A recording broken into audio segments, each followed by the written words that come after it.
La ilaha illa anta, itu yang bisa membebaskan kita dari kefakiran, dari kekafiran, dari siksa kubur. Waktu saya mengamalkan doa ini, Allahumma inni a'udzubika minal kufri wal fakri, Allahumma inni a'udzubika min azabil qabri, la ilaha illa anta. Saat itu saya tidak punya pengetahuan tentang vibrasi, frekuensi, energi, belum. Saya hanya punya pengetahuan baik sangka kepada guru-guru saya. Tetapi kalimat itu sudah bisa membebaskan. Karena saya tidak berfokus pada kata demi kata, saya berfokus pada rasa dalam diri saya. Saya akan terbebas dari ketiga-tiganya. Saya akan terbebas dari ketiga-tiganya. Dan saya bukan mengatakan benar-benar sudah terbebas, tetapi saya ingin menunjukkan pada Bapak Ibu bahwa saya sudah mengalami ini.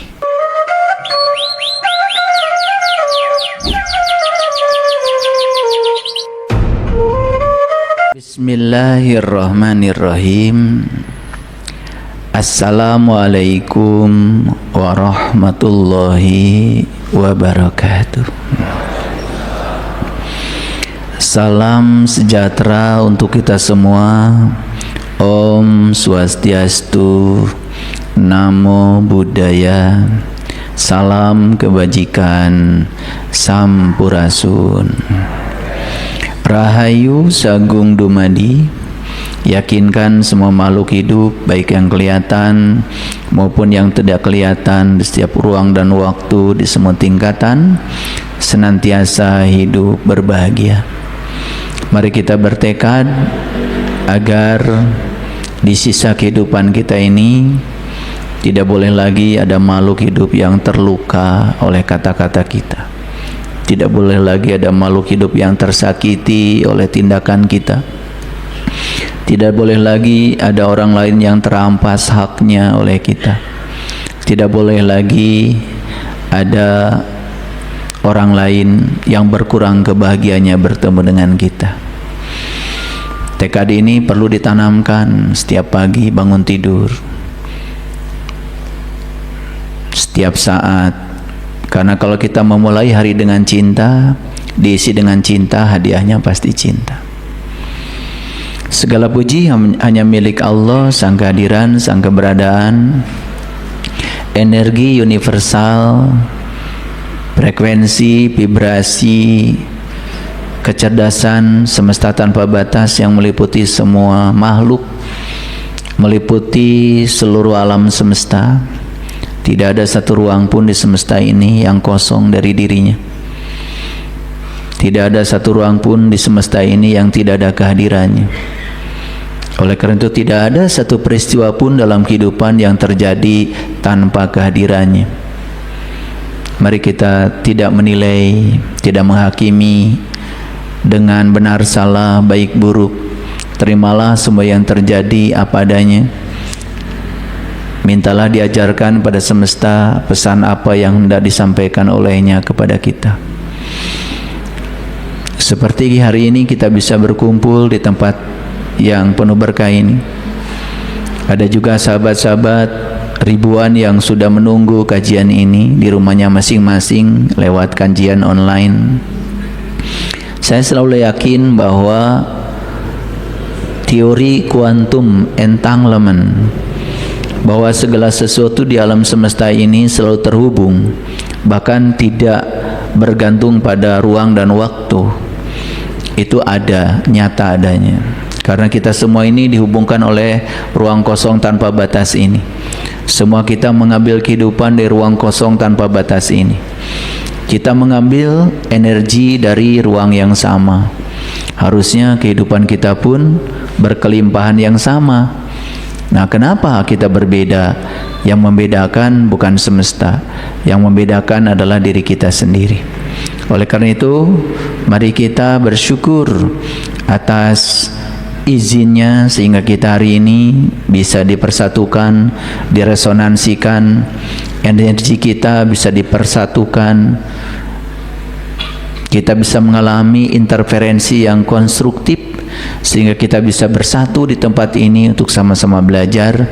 Oleh karena itu mari kita puji Dia dengan membaca hamdalah.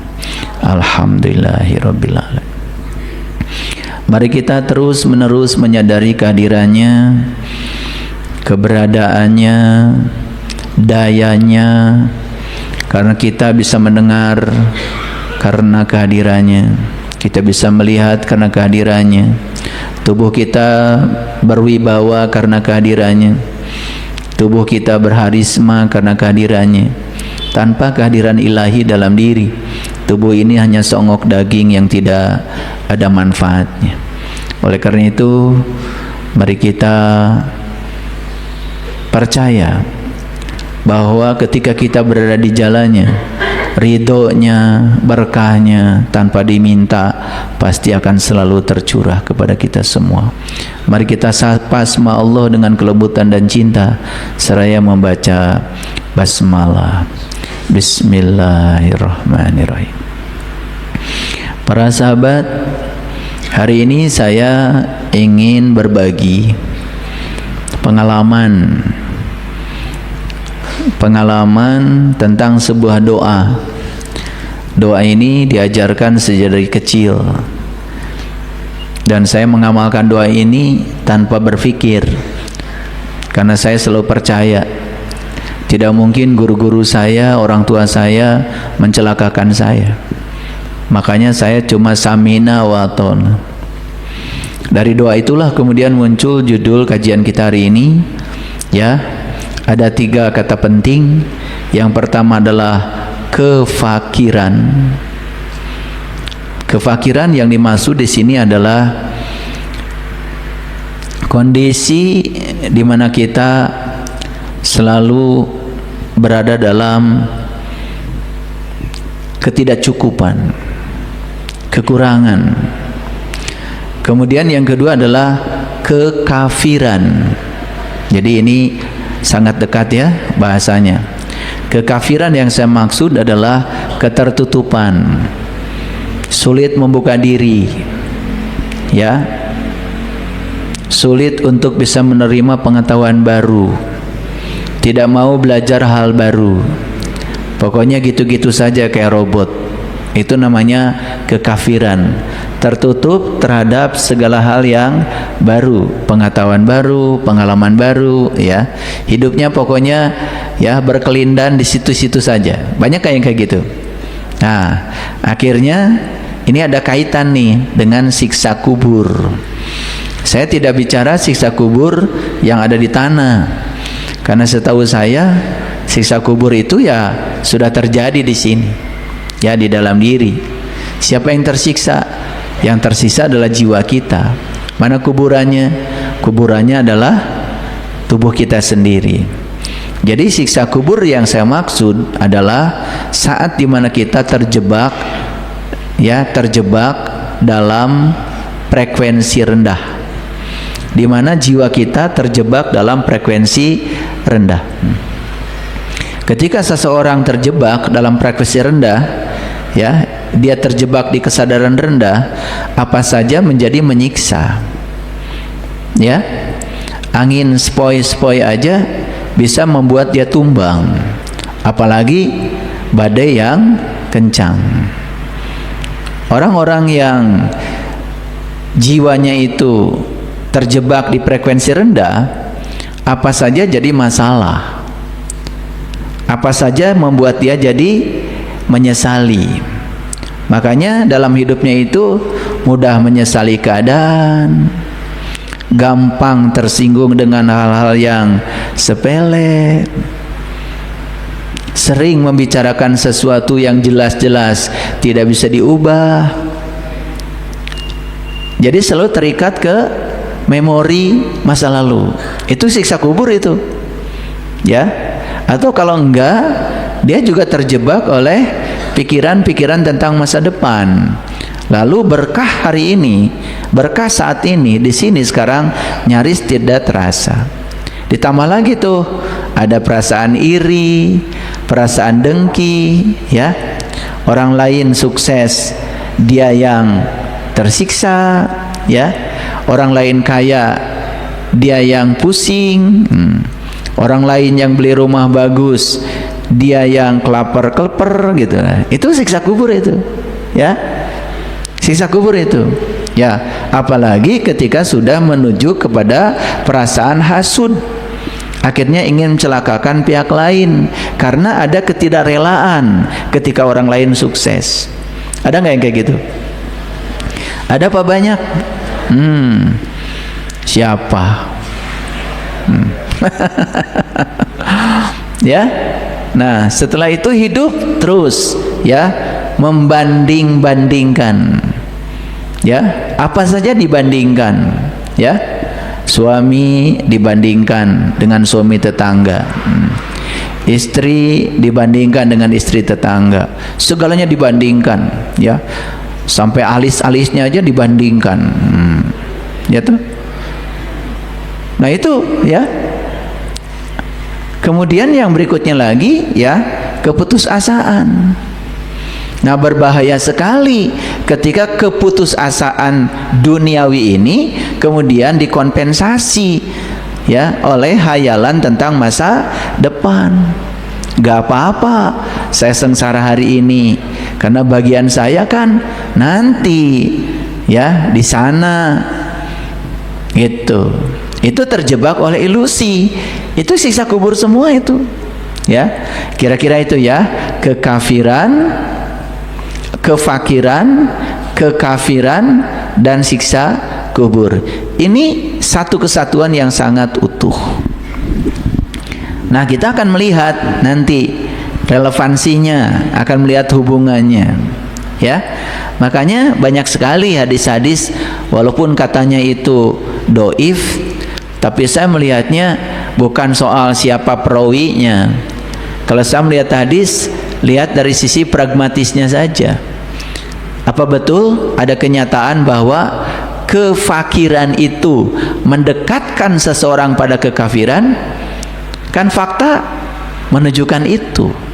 Kefakiran akan membuat seseorang dekat dengan kekafiran.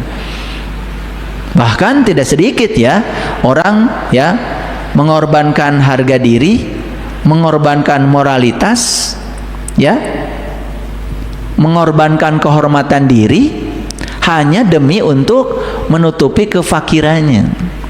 Betul nggak? Gitu. Jadi memang kefakiran ini dekat sekali dengan kekafiran.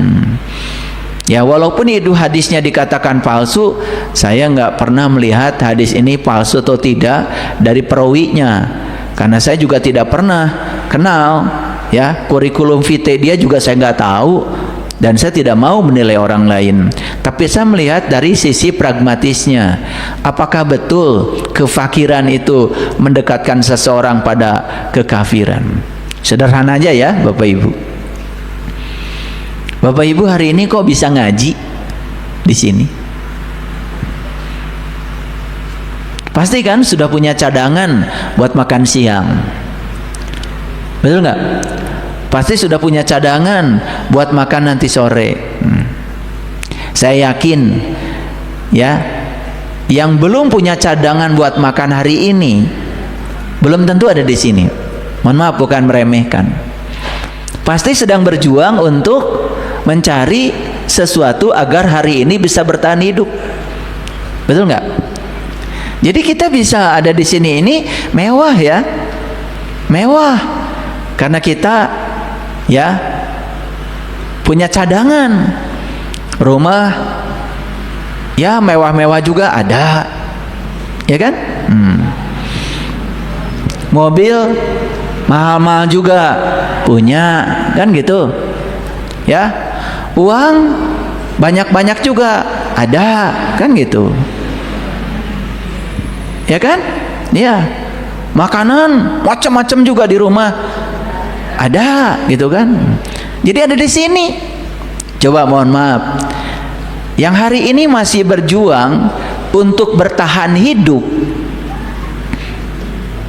saya yakin hari ini tidak ada di sini. Betul nggak? Gitu.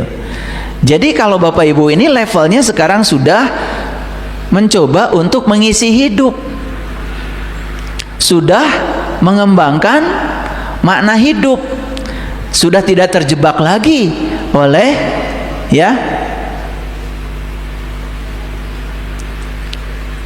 situasi untuk mempertahankan hidup. Luar biasa kan? Itu. Jadi semakin jelas ya bahwa kefakiran itu dekat sekali dengan kekafiran. Bahkan tidak sedikit ya, mohon maaf, saya sering bicara, saya itu di universitas bukan hanya mengajar mata kuliah fisika, saya juga mengajar mata kuliah kewirausahaan, bahasa kerennya namanya entrepreneurship. Itu saya ngajar di banyak tempat ya. Nah, yang terkejut apa? Saya mau mengajarkan mata kuliah kewirausahaan. Jadi wirausaha itu artinya, wira itu kan sebenarnya berani, usaha itu ya usaha. Jadi wirausaha itu adalah keberanian untuk menciptakan usaha agar dia bisa menciptakan peluang kerja buat orang lain gitu. Saya kan sering mengatakan bahwa kerja di orang itu kan hanya menyiapkan masa depan orang. Kita pun harus ikut aturan orang. Ya, waktu kita juga ya udah dimiliki orang. Yang luar biasa, penghasilan kita tidak bisa ditentukan oleh kita, pasti ditentukan oleh orang yang memperkerjakan kita. Jadi udah tidak bisa nawar lagi gajinya pengen berapa. Jadi kalau ingin jadi orang kaya, ya jangan melamar kerja. Ya, melamar kerja itu ya berarti ingin menjadi orang yang bekerja. Paham ya? Aneh kan kita ini ya. Hidup butuh uang, tapi mencari pekerjaan. Harusnya kan kalau butuh uang mencari uang. Betul nggak? Betul nggak omongan saya? Katanya butuh uang, tapi ditanya mau kemana? Mau melamar kerja. Ya udah, dapatnya kerjaan kan, bukan uang. Betul Pak tidak?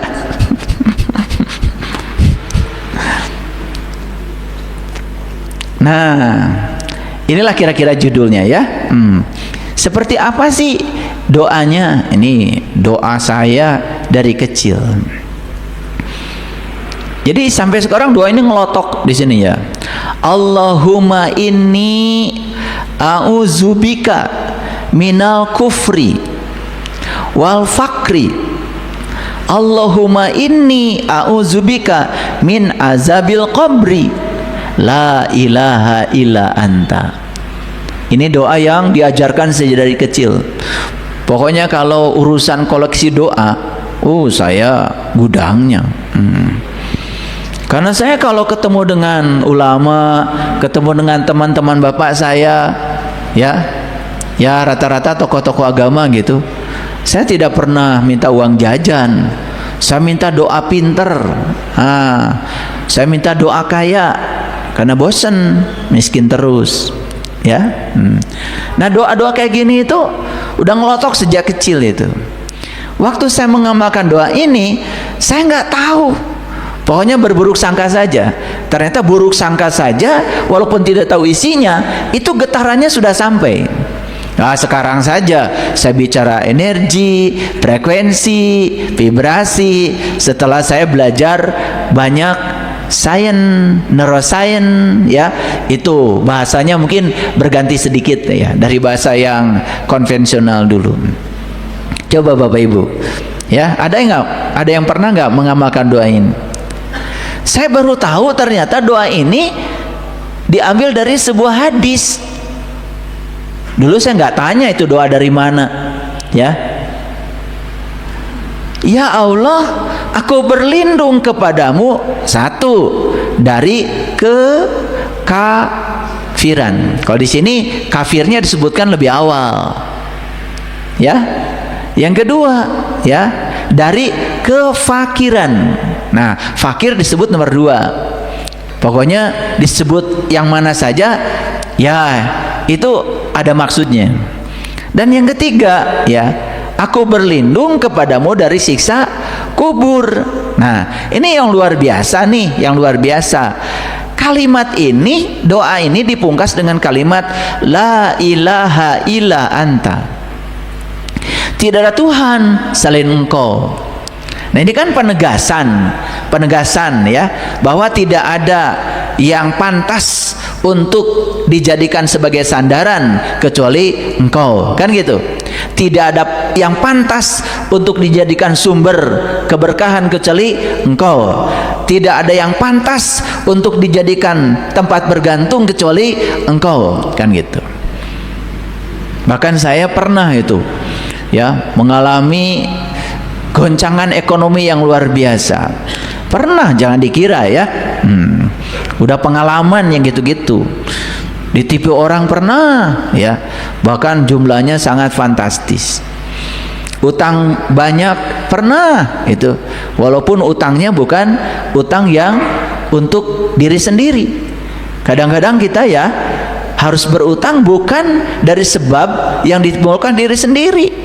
Ya, kalau kita percaya karma, oh jangan-jangan ya orang yang sekarang dibebaskan utangnya oleh saya jadi tanggungan saya, misalkan orang tua kita, mertua kita, jangan-jangan mereka itu adalah orang-orang yang dulu pernah membebaskan saya di kehidupan yang dulu dan sekarang saya harus membebaskannya. Ya, kalau kita punya kesadaran itu saja, kita tidak pernah merasa berat menghadapi semua itu dan yakin, percaya bahwa Allah tidak pernah memberikan sesuatu kepada kita yang melampaui kemampuan kita. Nah, kesadaran ini ya yang harus dibangun dan ternyata semuanya selesai. Ya, mungkin saya pernah cerita ya, saya pernah membebaskan utang ya keluarga yang jumlahnya cuma 40 juta. Karena bunga berbunga totalnya jadi 570 juta. Saya bikin ya surat pengakuan utang itu biar nggak ribut. Daripada diketok-ketok aja pintu setiap jam 12 malam, ya sudah bikin pengakuan utang dan tolong dihentikan bunganya gitu. Ya karena kita dengan kepercayaan, dengan keyakinan tidak pernah mengatakan uang dari mana, tidak pernah. Apalagi menghindar dari situ. Karena tidak ada yang bisa diandalkan setelah orang yang berutang ini meninggal kecuali kita. Dan kenapa utang ini warisannya jatuh kepada kita? Kalau kita yakin dengan karma kita, udah pasti ada pertolongan Allah. Luar biasa Bapak Ibu. Karena keyakinan itu dalam waktu singkat saya bisa melunasinya. 40 juta jadi 570 juta. Kalau dipikirkan kan pasti sulit ya. Makanya kalau dijalani jadi enak. Gitu. Nah, dan kita percaya, saya sering mengatakan bahwa kalau kita punya masalah besar, jangan mengeluh. Ya Allah, saya punya masalah besar.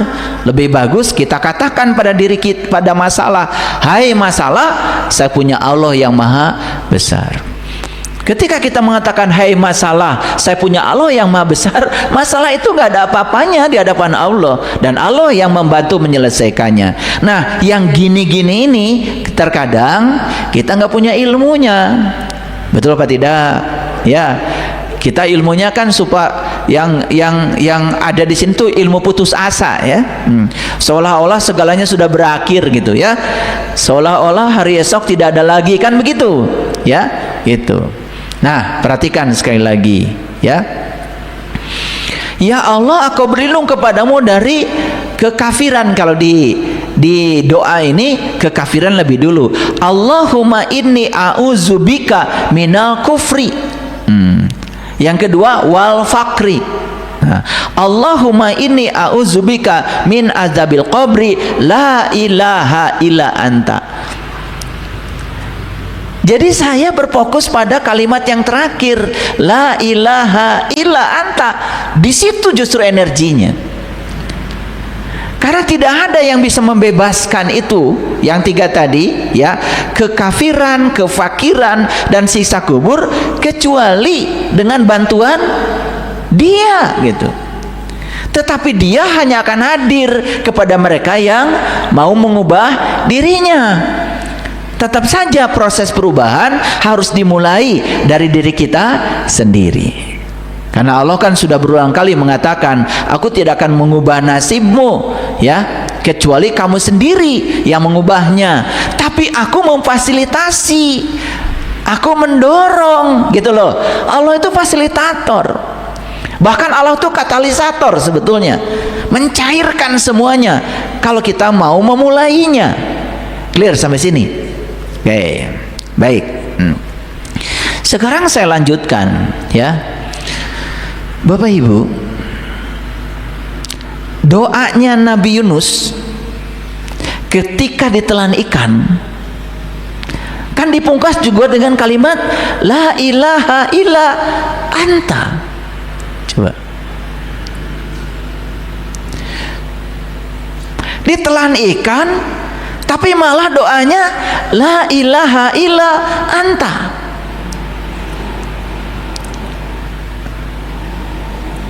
Dalam gak ini? Ini dalam sekali kalau mau mikir. Ketika mengatakan la ilaha illa anta, tidak ada Tuhan kecuali Engkau,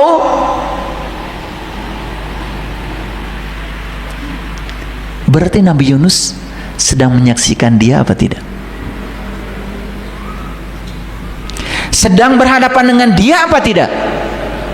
Coba.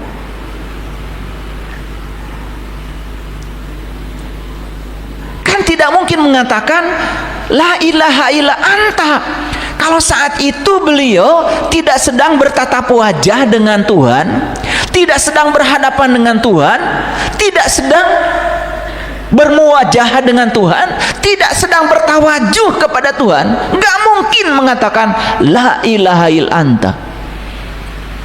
Seorang Rasul itu kalau berbicara pasti ada energinya, pasti ada isinya. Berbeda dengan kita. Kalau kita berbicarakan la ilaha illallah, ya cuma di mulut aja. Katanya nggak ada Tuhan selain Allah, tapi kita menuhankan uang, menuhankan jabatan, bahkan kehilangan yang gitu-gitu, ya. Seolah-olah lebih merana dari kehilangan Allah. Tidak pernah, ya, saya melihat ada orang merasa bangkrut karena kehilangan Allah, tapi dia merasa bangkrut karena kehilangan usaha, kehilangan uang, kehilangan jabatan. Kan bohong dia mengatakan la ilaha illallah. Yang mana yang bukan Allah? Bohong itu.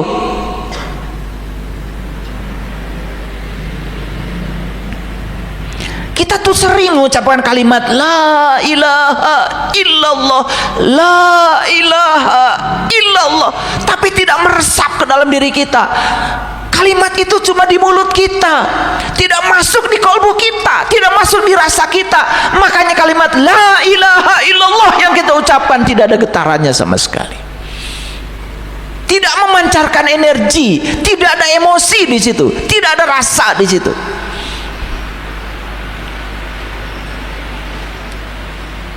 Kenapa Nabi Yunus ditelan ikan malah puncak spiritualnya adalah la ilaha illa anta, tidak ada Tuhan kecuali Engkau. Ditelan ikan di situ bahasa mutasyabihat. Ditelan ikan itu artinya Yunus itu sedang masuk pada keadaan awal saat dia ada di rahim seorang ibu.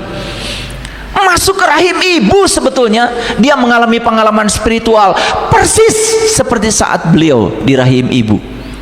Makanya ketika kita ada di rahim ibu, setelah tubuh kita diciptakan sempurna, lalu Allah meniupkan ruhku ke dalam tubuh kita itu, ingat Allah mengambil kesaksian kepada kita, alastu birabbikum, bukankah aku ini Tuhanmu? Dan saat itu semua jiwa mengatakan qalu bala syahidna. Sebetulnya Nabi Yunus ditelan ikan itu, beliau sedang mengulang pengalaman itu, beliau sedang mengulang kembali kepada jati dirinya. Itu pertaubatan yang sebenarnya. Apa yang terjadi dengan kita? Yunus ditelan ikan, benar-benar ditelan ikan, bahkan ikannya pun diberi nama ikan paus. Ditelannya di Laut Merah, ngarang. Gak ada itu di Quran. Itulah pentingnya kita memahami Al-Quran secara hakikat. Itulah pentingnya kita mengalami, bukan sekedar berbicara. Makanya orang-orang bijak mengatakan, malam yazuk lam ya'rib, yang tidak mengalami sampai kapanpun dia tidak akan pernah bisa memahami. Karena pemahaman yang sebenarnya hanya bisa dilahirkan dari sebuah pengalaman.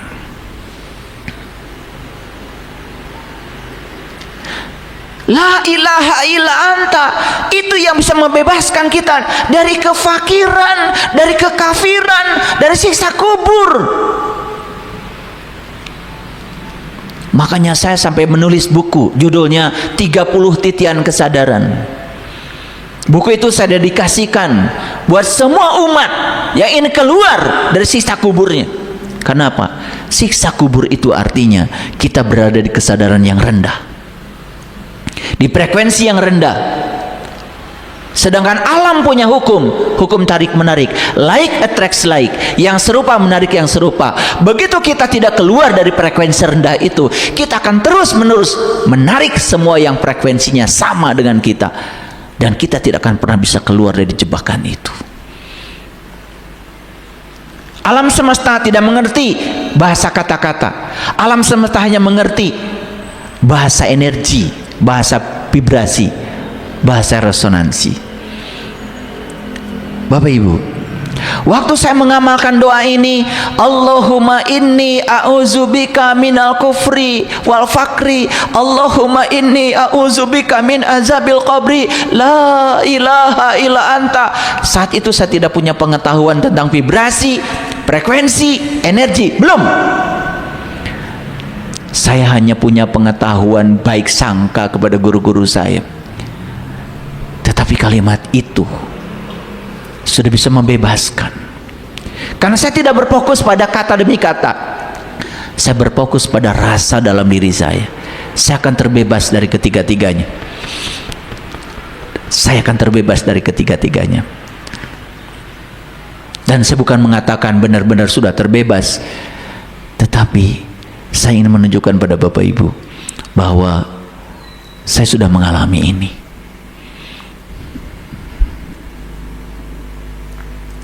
Paham sampai sini? Oke, baik.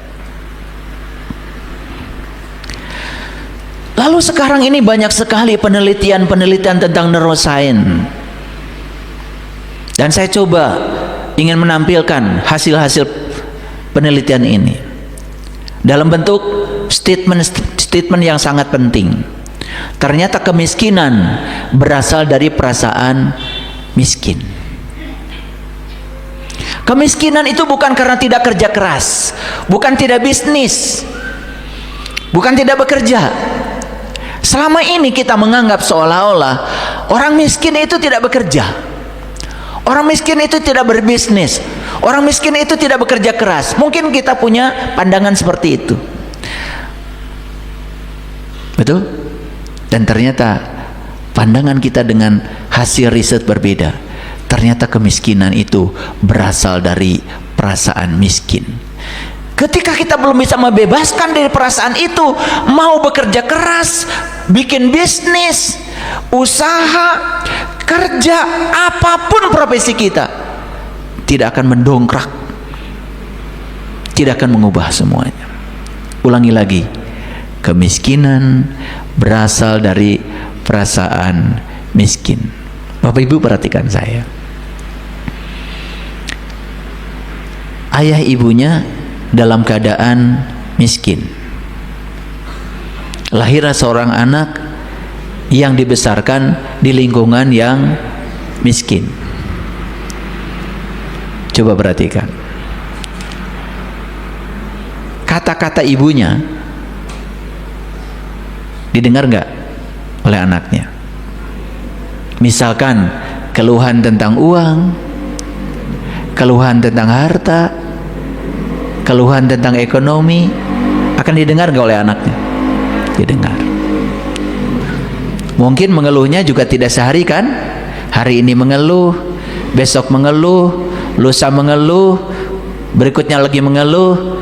Dan anak ini yang asalnya murni sudah dimasuki oleh buah khuldi itu. Betul? Okay. Mungkin kita juga pernah punya pengalaman, termasuk saya. Kita pernah hidup di tempat yang semacam itu. Nah, bayangkan kalau kita setuju dengan kata-kata itu. Jadi keyakinan, jadi program, jadi realitas enggak? Awalnya itu cuma sebagai kata-kata, tapi karena keseringan kata-kata itu masuk, lama-kelamaan jadi masuk alam bawah sadar. Jadi program. Nah, kalau sudah jadi program, bakal jadi realitas. Realitas. Itulah saya sampai membuat judul di YouTube saya, memutus siklus keturunan. Saya persembahkan buat Bapak Ibu, memutus siklus keturunan. Kenapa? Aduh, kalau kemiskinan mah atuh jangan diwariskan. Penyakit jangan diwariskan. Kan kadang-kadang banyak orang yang datang minta konsultasi sama saya. Kenapa Bapak? Saya ini diabetes Pak. Kok bisa? Keturunan Pak. Duh, bayangkan saja ya, bagaimana nggak sedih itu leluhurnya. Betul nggak? Ya, dia yang makan banyak, dia yang makan nasi goreng sebelum tidur. Betul nggak?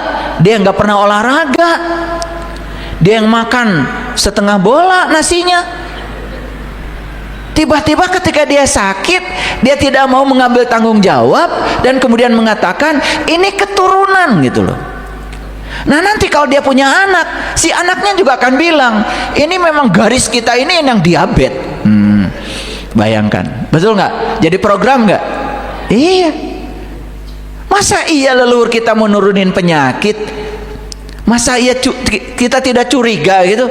Ayah ibu kita ini bagaimana sayangnya pada kita, masa diabetes aja diwariskan?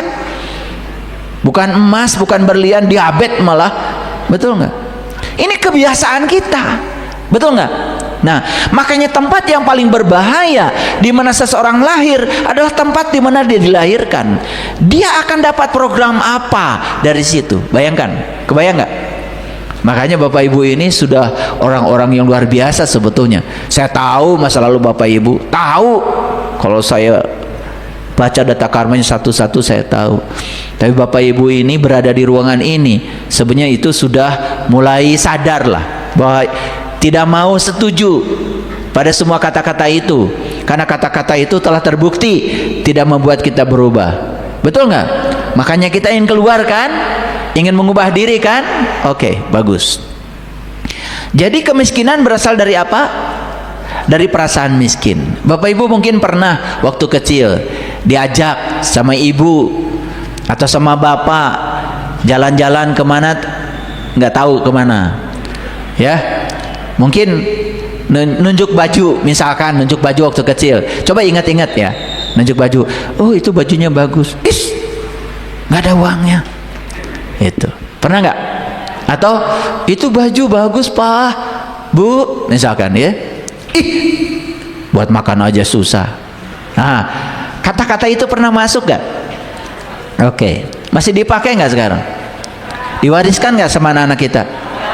Yang benar. Oh, setelah dapat kajian saya luar biasa ya. Bayangkan ya, udah gitu kemiskinan disebut takdir. Betul nggak? Seolah-olah Tuhan pengen kita miskin. Tuhan macam apa? Tuhan macam apa yang menghendaki hamba-hambanya miskin gitu loh? Masa iya? Tuhan macam apa yang menghendaki hamba-hambanya banyak penyakit? Kan Tuhan itu kekuatan positif. Berulang kali saya katakan di ruangan ini, Tuhan bilang di Al-Quran, segala sesuatu yang baik, yang positif itu dariku. Dan segala yang buruk itu hasil dari buah tanganmu sendiri. Jadi sebetulnya alaminya alam semesta ini ya baik, positif. Yang sebaliknya itu sebenarnya karena ketiadaan yang positif itu akibat dari ulah tangan kita sendiri. Coba bayangkan ya, kalau kita punya keyakinan penyakit dari Tuhan, sementara kita minta kesembuhan pada Tuhan, coba bisa nggak merasakan perasaan Tuhan? Coba belajar merasakan. Ya, yang ngasih penyakit Tuhan. Betul nggak? Jadi Tuhan dituduh sebagai sumber penyakit. Setelah itu kalian minta kesembuhan pada siapa?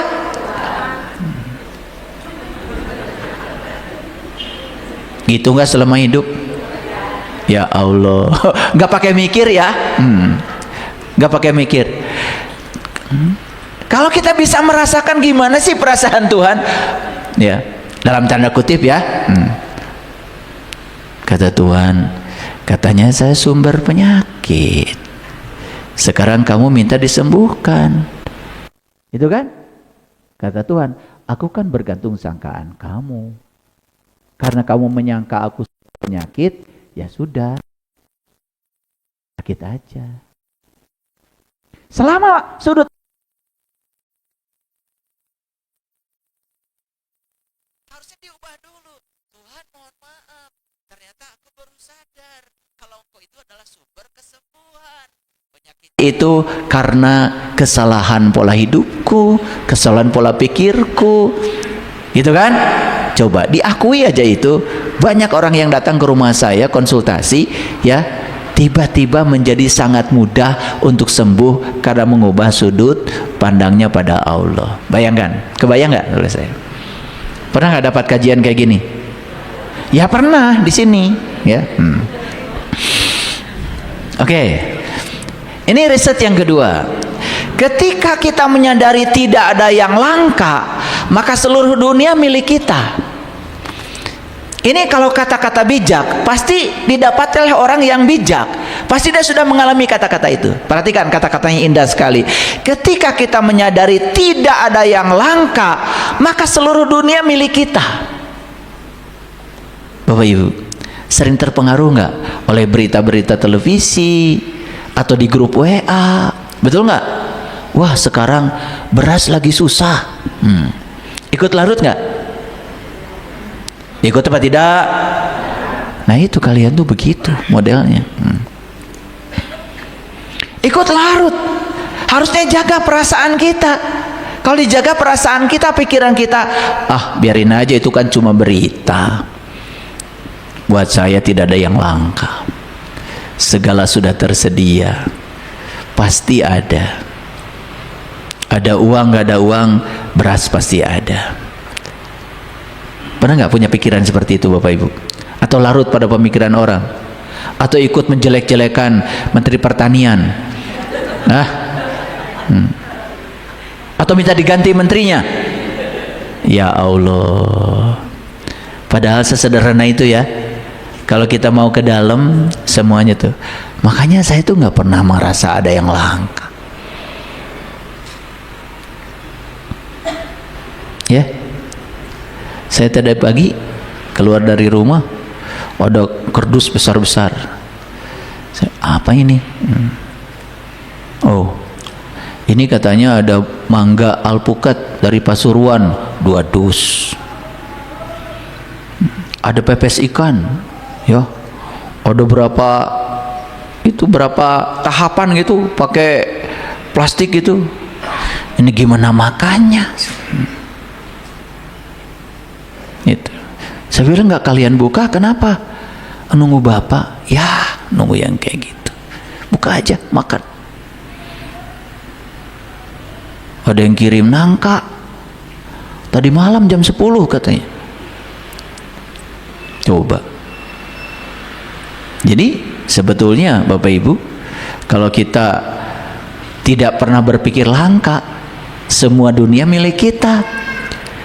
Makanya kita ini kan kadang cuma ngasal aja, katanya Allah Maha Kaya, tapi kita ragu. Betul? Seolah-olah uang terbatas. Betul nggak? Seolah-olah beras terbatas, seolah-olah rezeki terbatas, seolah-olah kalau orang kaya itu banyak uangnya, kesedot uang kita ke sana. Gitu apa tidak Bapak Ibu? Gitu apa tidak? Ya, ribut. Negara kita punya utang kereta cepat. Ya kalau semua masyarakat kita yakin bisa bayar, nggak usah diributkan. Kan manfaatnya banyak. Saya ke Jakarta 20 menit nyampe sekarang. Kita tuh ribut aja. Orang yang ribut seolah-olah uang terbatas, kita tidak mungkin bisa bayar utang, itu yang menyulitkan kita. Kalau semua kita yakin ada uangnya, ekonomi kita pasti maju, semua kita yuk berkarya, semua kita menyumbang kesadaran pada negara, semua kita jangan berpangku tangan, semua kita bekerja, ekonomi maju, ya pasti kebayar. Coba jangan suka ikut orang-orang yang pikirannya sesat. Orang pikiran tertutup itu. Karena kekafiran itu bermula dari pikiran. Kefakiran juga bermula dari pikiran. Yuk mulai sekarang, ya dengarkan kata-kata saya. Bagi saya tidak ada yang langka lagi. Gitu. Uang tidak langka. Betul? Singkong nggak langka. Mau apa sih? Kalian mah kangkung aja langka. Yuk sekarang, jangan pernah berpikir uang langka.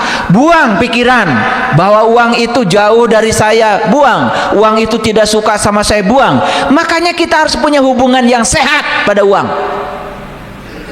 Gimana caranya punya hubungan yang sehat dengan uang? Ungkapkan cinta kita ketika kita melakukan sesuatu dengan uang.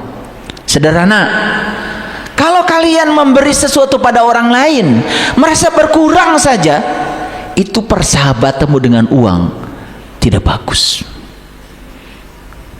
Tidak bagus. Apalagi ketika tidak punya uang. Ini perhatikan nih, ini penyakit orang gak punya uang. Saya tahu kalian tuh semua tuh punya penyakit ini.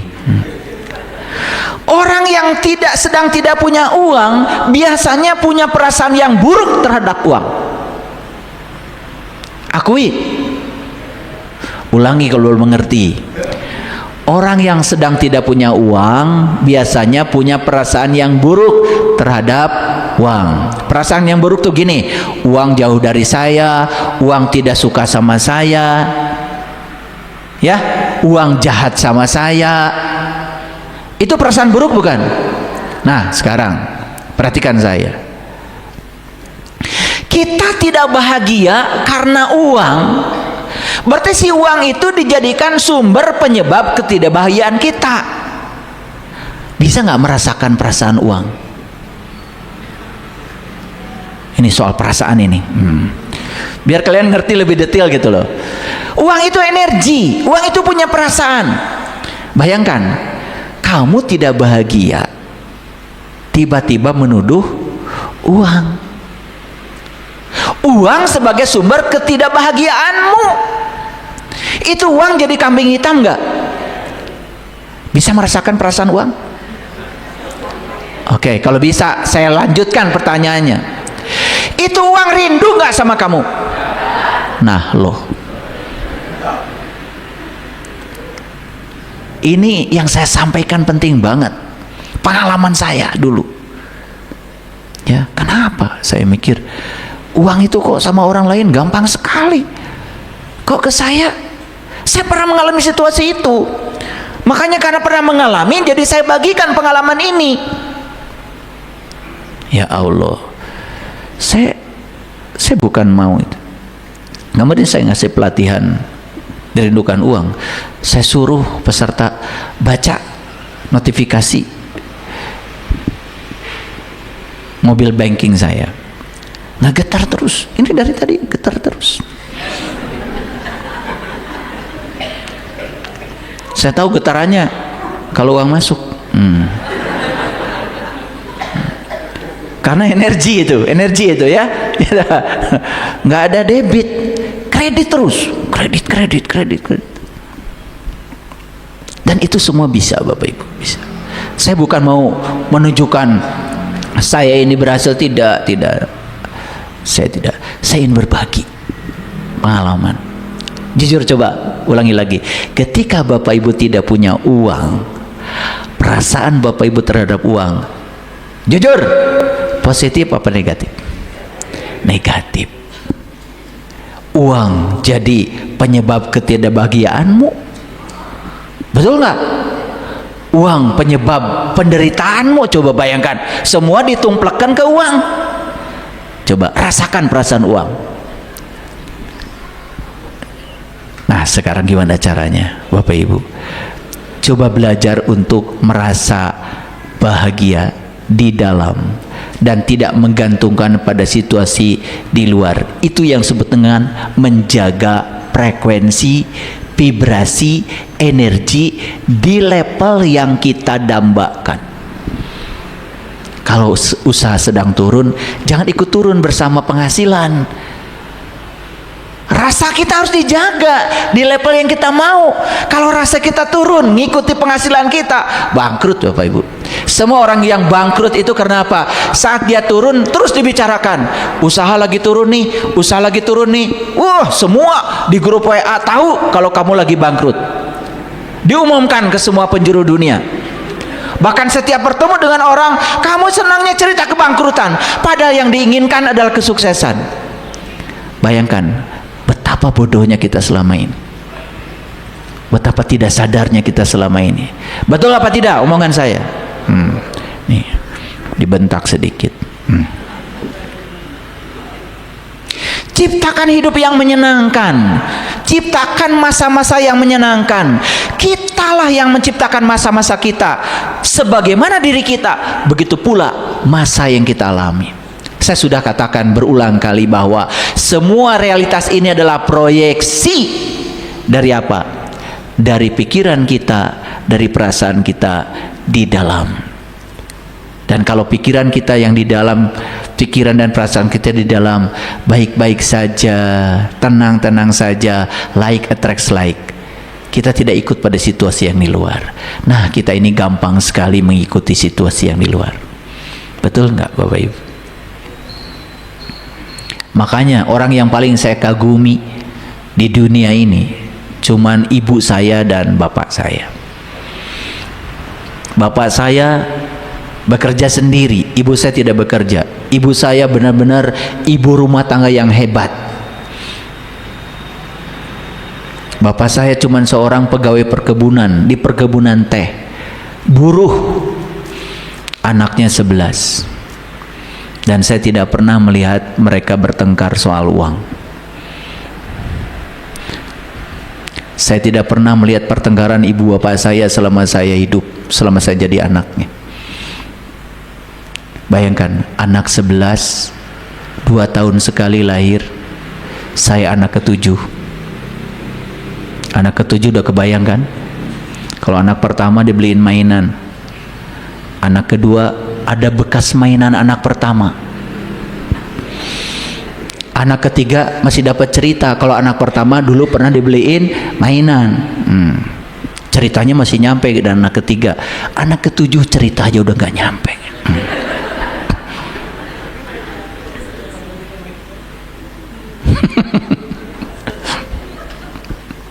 Bapak Ibu, kita diganjar bukan atas apa yang kita kerjakan atau waktu yang kita luangkan.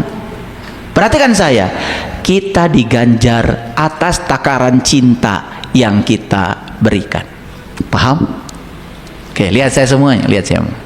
Ada nggak orang bekerja sambil berkeluh kesah, marah-marah, kesel? Ada nggak yang gitu? Ada apa tidak? Ya siapa? Pengen tahu saya orangnya langsung. Ya. Begitu hari Senin, langsung muram.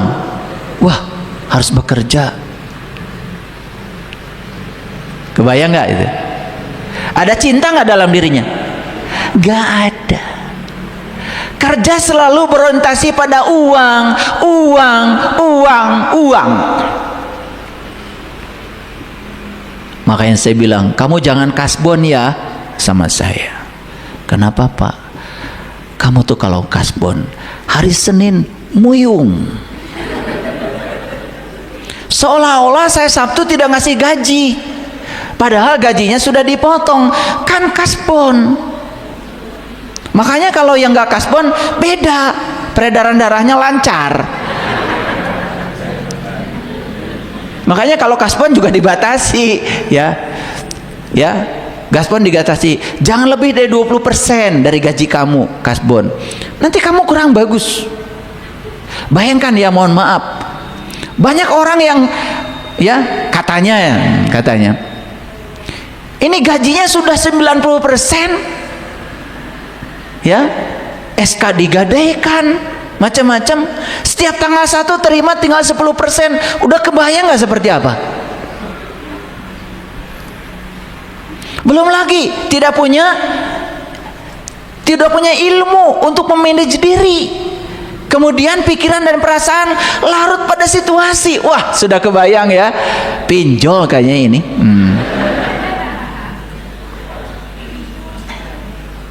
Bapak Ibu, kenapa saya selalu mengatakan coba belajar dari Nabi Muhammad yang mengatakan kullu amrin dzibalin la yubda'u fi basmalah fahu aqta. Kalau kamu bekerja, kata Nabi, bekerjalah karena Allah, bukan karena uang, bukan karena buruh, bukan karena kamu sedang transaksi, bukan karena kamu berharap sesuatu. Cuma satu, karena Allah. Karena saya percaya saya datang ke dunia dipakai oleh Allah untuk menjadi kepanjangan tangannya, menyampaikan cinta kasihnya. Itu saja. Kita tidak usah mengejar-ngejar uang, biarkan uang mengejar kita. Apa saya pernah bekerja karena uang? Pernah. Rumah saya banyak, emas saya kiloan, alhamdulillah. Sampai mobil aja yang terakhir, mobil baru dibeli sebulan setengah, saking gak bolehnya itu di tangan saya, dipinjam tetangga sampai sekarang gak balik. Ibu bapak, rumah semuanya ludes, emas semuanya ludes, betul-betul di titik nol. Itu waktu saya sedang membangun masjid ini, dan satu-satunya kaki saya, mobil saya yang beberapa sudah hilang, tinggal satu-satunya. Baru saya beli dengan sisa uang saya sebulan setengah itu mobil. Mau tahun baru dipinjam tetangga, sampai sekarang gak balik Bapak Ibu. Sudah saya bilang, karena ada yang keliru pada diri saya. Saya selama ini mencari uang. Makanya setelah itu saya mengubah cara hidup saya. Biarlah uang mencari saya. Saya bekerja tidak karena uang lagi. Saya bekerja karena ingin menjadi kepanjangan tangan Allah, menyampaikan cinta kasih Allah lewat peran saya, ilmu saya yang Allah titipkan kepada saya. Ketika saya ubah itu, saya mengamalkan Bismillahirrahmanirrahim, kehidupan saya berubah. Sekarang saya tidak pernah mencari rumah, rumah cari saya.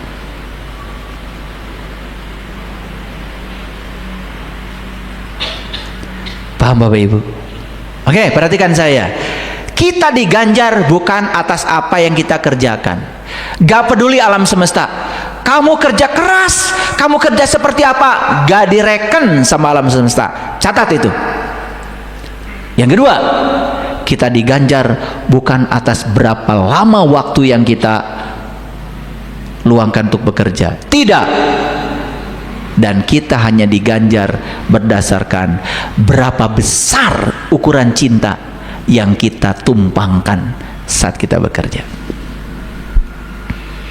Bapak Ibu, di Jepang itu sampai ada riset, kalau orang melakukan sesuatu dengan cinta, bahkan masak dengan cinta, bukan sekedar lebih enak Bapak Ibu, tetapi lebih awet.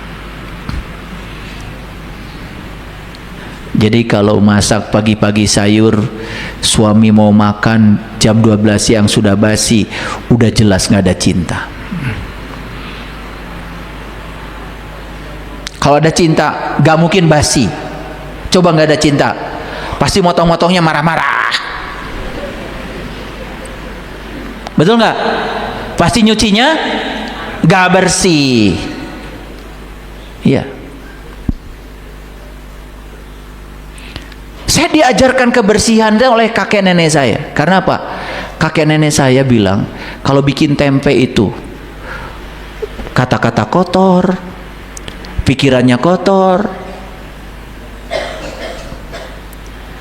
apalagi marah-marah ketika sedang membuatnya, tempe nggak jadi.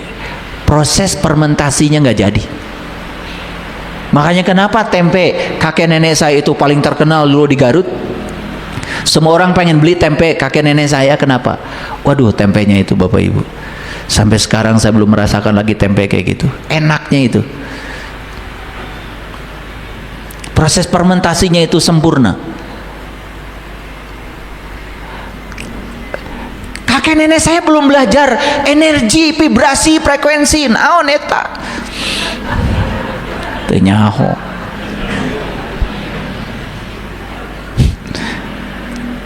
Tapi dengan intuisinya sudah mulai bisa menangkap gitu loh. Luar biasa. Belum dengar penelitian di Jepang, gak ada medsos kayak kalian. Betul apa tidak? Nih saya pengen nyubit aja sama ibu-ibu yang suka marah-marah ketika masak. Ulangi, bukan berapa keras kau bekerja, bukan berapa banyak waktu yang kamu luangkan, tapi berapa besar cinta yang kamu berikan saat kau bekerja. Itu yang membuat kita sukses. Paham? Bapak Ibu, kalau nggak ada cinta nih, saya tidak punya cinta, saya tidak akan meditasi, mempertajam intuisi. Saya kalau mau bicara begini aja, saya bilang subhanaka la ilma lana illa ma 'allamtana innaka antal alimul hakim. Di meditasi saya bilang begitu sama Allah, ya Allah, Engkau tugaskan aku hari ini untuk ngasih pencerahan. Aku tidak tahu apa yang dibutuhkan di kepala mereka masing-masing. Engkau yang paling tahu ya Allah. Aku serahkan diriku seutuhnya kepadamu. Jadikan mulutku sebagai mulutmu, jadikan mataku sebagai mata, jadikan kata-kataku sebagai kata-kata.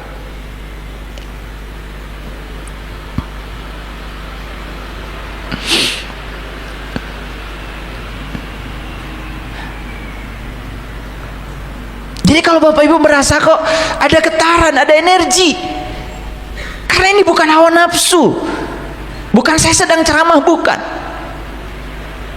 Saya tidak punya daya apa-apa, la haula wala quwata illa billah, kalau tidak ada sang daya yang ada dalam diri saya, kalau tidak ada sang kehadiran dalam diri saya. Bapak Ibu, saya menyediakan diri kepada Dia karena saya memiliki cinta. Gak ada cinta, ceramah ini mungkin hanya masuk di telinga kiri, keluar di telinga kanan. Bapak Ibu bicaralah sama anak-anak, gak ada kekuatan positif, gak ada cinta, gak akan diturut. Silakan. Apalagi cuma nyuruh-nyuruh aja, gak ada cinta. Cobalah mulai dengan kekuatan positif. Bapak Ibu sekarang tahu rumusnya? Bukan berapa keras kita bekerja, bukan berapa banyak waktu yang diluangkan, tapi berapa besar cinta yang kita masukkan di situ. Sama ketika kita memberi, bukan soal berapa yang kita berikan, tetapi seberapa besar cinta yang kita muat ke dalam pemberian itu. Bapak Ibu, kita memberi. Nanti saya tunjukkan ayat-ayatnya ya sebentar lagi. Ketika memberi, satu, jangan pernah merasa ada yang berkurang pada diri kita.